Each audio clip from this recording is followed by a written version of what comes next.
Ya Mabvuku muchaenda netsoka kumba nekudzoka kubasa. Makajaidzwa. You don't bite the finger that feeds you. Makajaidzwa hamudye zvinhu zvemwana wevanhu just because muda kutofarisa. Makadi kuregedza kutora zvinhu zvemwana wevanhu. Maratidzwa development just because mune ruvengo chete.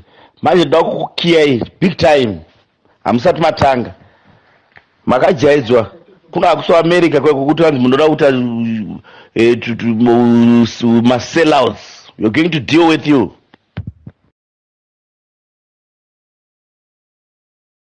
Ya Mabvuku muchaenda munoziva comedy Mutenga rega ndikuudze vanhu vakuda kuchirohwa manje iko zvinezvi vanhu ngavarohwe ndakuudzai ndakambozvitaura ndikati kuzara kuri kuita vanhu uko vanovhotera sikotera matsotsi ekumabvuku iko zvinezvi muri kuona muchaona curfew chaiyo ichatanga hakuna kana transport inobva kokuuya kubasa kuenda vanhu kubasa curfew tiri kumira zvedu zvipere izvi manhingirikini aiswa kusina kuvhotwa kuwa kupedzisa.